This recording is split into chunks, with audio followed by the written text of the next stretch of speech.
은퇴 계좌에 10억 원이 있어도 퇴직 첫 해에 시장이 무너지면 은퇴 계획 전체가 흔들릴 수 있습니다.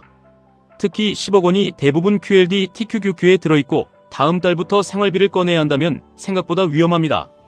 55세에 퇴직하고 국민연금을 65세부터 받는다고 가정해보겠습니다. 월 생활비가 400만 원이면 1년에 4,800만 원이 필요합니다.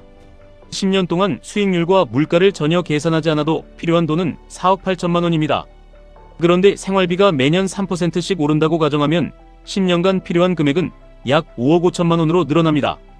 55세부터 65세까지는 월급도 없고 국민연금도 아직 시작되지 않는 연금 공백기입니다. 이때 자녀가 대학에 다니거나 결혼을 준비할 수 있습니다. 부모님 병원비가 늘어날 수도 있고 본인의 의료비가 갑자기 필요할 수도 있습니다.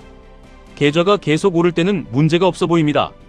하지만 퇴직 직후 나스닥백이 크게 하락하면 상황이 완전히 달라집니다. 실제로 2021년 11월 19일 고점에서 10억 원을 투자하고 은퇴했다고 가정해보겠습니다. 이후 2022년 12월 28일 저점까지 QLD는 약 64% 하락했고 TQQQ는 약 82% 하락했습니다. 생활비를 한 번도 꺼내지 않았어도 QLD 10억 원은 약 3억 6,200만 원, TQQQ 10억 원은 약 1억 8,200만 원까지 줄어듭니다. 하지만 은퇴자는 하락장이 끝날 때까지 아무것도 하지 않고 기다릴 수 없습니다. 매달 400만 원의 생활비가 필요합니다. 1년 생활비 4,800만 원은 처음 10억 원을 기준으로 하면 4.8%입니다. 그런데 QLD 계좌가 3억 6,200만 원으로 줄어든 상태에서는 같은 4,800만 원이 남은 자산의 약 13%가 됩니다. TQQQ 계좌가 1억 8,200만 원까지 줄어든 상태에서는 약 26%입니다. 계좌가 하락할수록 같은 생활비를 마련하기 위해 더 많은 수량을 팔아야 합니다. 이후 시장 가격이 회복돼도 생활비를 마련하기 위해 팔아버린 수량은 돌아오지 않습니다. QLD가 2021년 11월 고점을 다시 회복한 시점은 2024년 6월이었습니다. 약 2년 7개월이 걸렸습니다. TQQQ가 이전 고점을 다시 회복한 시점은 2024년 12월이었습니다. 약 3년 1개월이 걸렸습니다. 퇴직 직후 3년 동안 계속 생활비를 꺼내야 했다면 계좌가 회복되기 전에 상당한 수량을 낮은 가격에서 팔았을 가능성이 큽니다. 물론 모든 하락장이 이렇게 오래 가는 것은 아닙니다. 2020년 코로나 하락에서는 QLD가 약 52%, TQQQ가 약 70% 하락했습니다. 하지만 QLD는 약 4개월 반, TQQQ는 약 5개월 만에 이전 고점을 회복했습니다. 문제는 은퇴하는 날에는 다음 하락장이 2020년처럼 빠르게 회복될지 2022년처럼 몇 년이 걸릴지 알 수 없다는 것입니다. 은퇴 계획을 빠른 회복에 맞춰 만들면 안 됩니다. 회복이 늦어져도 QLD, TQQQ를 팔지 않고 기다릴 수 있도록 만들어야 합니다. 이것이 퇴직 직후의 하락이 위험한 이유입니다. 이를 수익률 순서 위험이라고 합니다.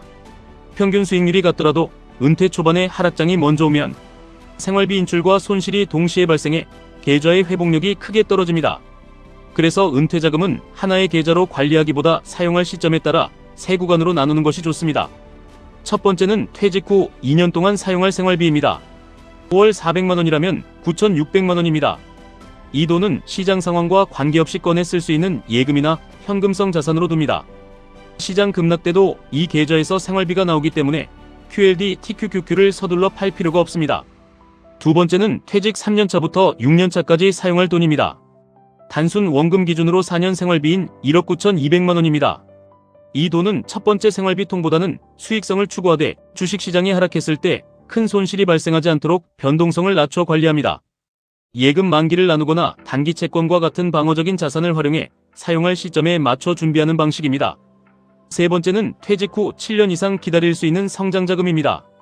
이 부분은 아직 사용할 시점이 많이 남아있기 때문에 장기적인 성장성을 추구할 수 있습니다. 다만 필수 생활비까지 모두 TQQQ에 의존해서는 안 됩니다. QLD도 큰 하락이 발생할 수 있고 TQQQ는 더 큰 변동성과 손실을 감당해야 합니다. 따라서 QLD는 전체 은퇴자금 안에서 감당할 수 있는 비중으로 사용하고 TQQQ는 없어도 생활에 문제가 없는 여유자금 안에서만 사용하는 편이 안전합니다.